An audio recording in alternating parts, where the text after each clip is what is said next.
झूठे मुकदमे से अगर तुम परेशान हो ना, तो सिर्फ झूठे मुकदमे को झूठा झूठा कहने से झूठा नहीं होता है। उस झूठे मुकदमे को झूठा साबित करने के लिए आपको केस करना पड़ेगा। और वो केस क्या करना है, किस तरीके से करना है, मैं आपको इस वीडियो के माध्यम से पूरा बताऊंगा। क्योंकि बहुत सारे लोगों को पता नहीं है कि झूठे मुकदमों को कैसे डिफीट किया जाता है, किस तरीके से हराया जाता है। और जो लोग झूठ बोल के मुकदमा कर रहे हैं, अब तो उनकी खैर नहीं है। कानून में स्पष्टली प्रावधान कर दिए गए हैं, और उन लोगों के लिए जो जिन्होंने अब तक दुरुपयोग किया है सिर्फ कानून का, खास तौर से उन महिलाओं के लिए जो पति के ऊपर झूठा मुकदमा दर्ज करती हैं, उनको तो अब कहीं से कहीं तक कोई राहत है ही नहीं। अगर आपने झूठ बोला तो फिर आपका मुकदमा कंप्लीटली डिसमिस। अब उसके लिए आपको कौन सा केस करना है, मैं आपको इसी वीडियो से बता देता हूं। और ज़्यादा जानकारी चाहिए तो मैंने उसका वीडियो का लिंक, मैंने एक कल बनाया था वीडियो, उसी का लिंक मैंने इसी वीडियो के नीचे डिस्क्रिप्शन में दिया हुआ है। उसको क्लिक करके पूरा देख लीजिए, आपको और ज़्यादा क्लियर, स्पष्टली क्लियर हो जाएगा। सबसे पहली बात कि आपके ऊपर कोई भी पत्नी ने मुकदमा किया हुआ दहेज का, मेंटेनेंस का, या फिर 498A का, मोस्ट कॉमनली 498A, या फिर मेंटेनेंस, या फिर डीवी, ये तीन मुकदमे ही सबसे ज्यादा आते हैं। और तीन मुकदमों में सबसे ज्यादा जो पति को फेस करना पड़ता है वो है मेंटेनेंस का मुकदमा, चाहे वो डीवी में हो या फिर 125 सीआरपीसी यानी कि 144 बीएनएसएस के तहत हो। अब इन दोनों मुकदमों में जब देखिए, मुकदमे का ट्रायल के दौरान आपसे तमाम चीजें पूछी जाती हैं, तमाम एफिडेविट, इनकम एफिडेविट वगैरह सब कुछ आपसे लिया जाता है। लेकिन इस चलते हुए मुकदमे के दौरान आपको यह भी पता रहता है कि दूसरे पक्ष ने क्या क्या झूठ बोला है। जब ऐसा समझ में आता है कि लड़की ने ये झूठ बोला है और झूठ बोलकर मुकदमा दायर किया है, तो आपके सामने एक स्पष्टली ये इंडिकेशन है कि इस मुकदमे को आप यहीं पर रद्द करवा सकते हैं। और 1% अगर यहां रद्द नहीं हुआ तो उस महिला को सजा तो जरूर होगी जिस महिला ने झूठ बोला है। क्योंकि झूठे गवाह, झूठे शपथ पत्र, झूठे एविडेंस के आधार पर तुम जो मुकदमा में मेंटेनेंस लेना चाहती हो, क्योंकि गंगा बह रही है, धारा बह रही है कि भाई लड़की हो, मेंटेनेंस का मुकदमा डालो, मेंटेनेंस तो देना ही होगा। ये अधिकतर लोगों की अपनी एक सोच बन गई है कि तुम पत्नी हो तो मुकदमा तुम्हें देना, तुम्हें मेंटेनेंस तो ले ही लोगे, चाहे कैसा ही मुकदमा डाल दीजिए। ऐसा बिल्कुल नहीं है।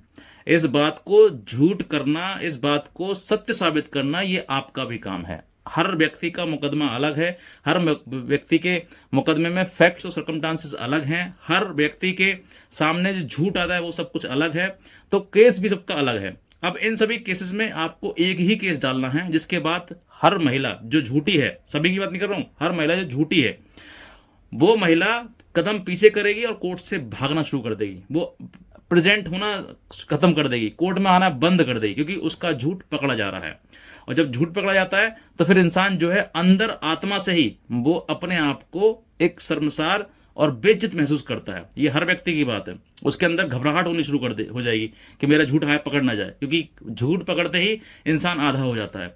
अब ऐसे में करना क्या है, मैं आपको बताता हूं कि जिस समय पर आपके ऊपर मेंटेनेंस का मुकदमा दायर किया है, सबसे पहले प्लेंट दायर की जाती है एक पत्नी के द्वारा, वो उसमें लिखवाया जाता है जो भी है, उसमें से आप अंडरलाइन कर लीजिए बातों को कि उसने क्या क्या झूठ बोला है।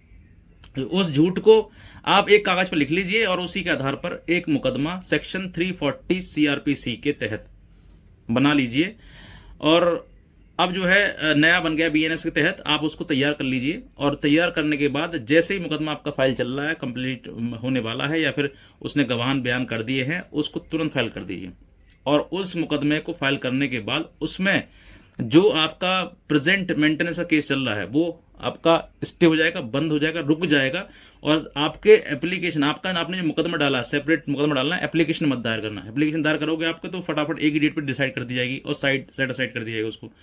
लेकिन अगर आपने मुकदमा डाला तो मुकदमे में हर चीज बयान के साथ में, क्रॉस के साथ में वो निकल के आएगी। जो बात अब तक आपके मुकदमे में, लड़की के मुकदमे में 125 सीआरपीसी में चल रहा था, यानी कि आपका गवाह दो, बयान दो, क्रॉस दो, ये सब कुछ चल रहा था उसमें। अब इसी चीज की प्रक्रिया जो अब तक महिला अपने सीने को तान कर कोर्ट में आती थी, जो मुकदमे में ये कहती है भाई मेंटेनेंस दूंगी लूंगी मैं तो किसी कैसे भी होगा, वो इंटरम मेंटेनेंस, तमाम मेंटेनेंस बनवा दे रही है, उसी महिला के खिलाफ आप तुरंत 340 डाल दीजिए। उसी कोर्ट में डालेगी, वहीं डलेगी, और वही जज साहब आप उसकी पिटिशन को सुनेंगे।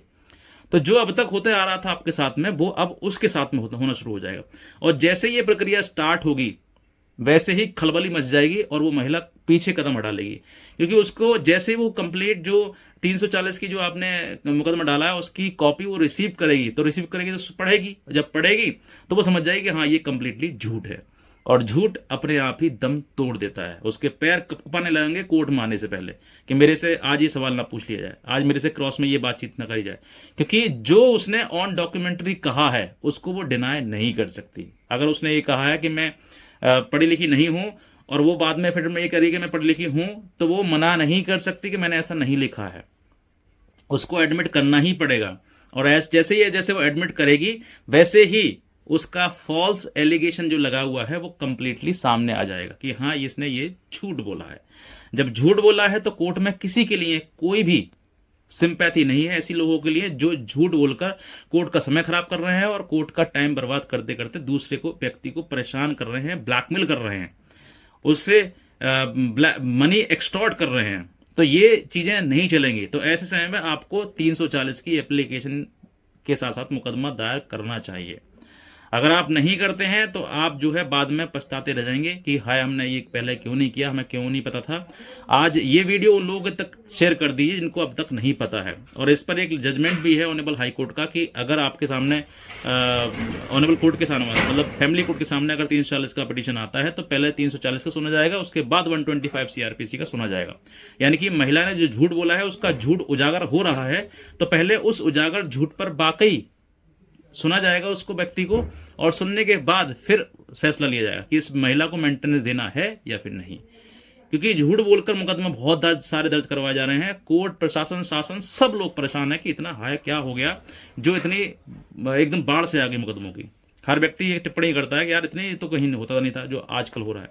तो आपको किसी प्रकार से डरना नहीं है, घबराना नहीं है, अपनी बात को कहना है और अपनी बात के साथ साथ में 340 की पिटीशन दायर करवानी है। आप अपने वकील से करवा सकते हैं या आप हमसे कोई हेल्प लेना चाहते हैं जजमेंट के बारे में, प्लेंट के बारे में या फिर किसी अन्य चीज़ों के बारे में, तो आप हमारी हेल्प भी ले सकते हैं। दिए हुए नंबर, मैंने आपको नंबर सिर्फ इसीलिए दिया है ताकि आपके सामने कोई दिक्कत परेशानी आती है तो आप सीधे डायरेक्टली मेरे से बात कर सकें।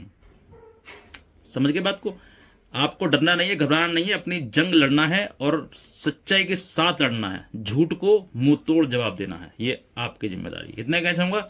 नए हैं सब्सक्राइब करिएगा, शेयर जरूर करिएगा इस वीडियो को ताकि और भी लोग समझ सकें कि वाकई कानून में ऐसा नहीं है कि सबको शरण दी जाती है। बस ये है कि महिला है थोड़ी सिंपैथी दी जाती है बस इसलिए, लेकिन झूठी महिला के लिए कोई सिंपैथी नहीं है, कोर्ट के द्वारा भी नहीं है।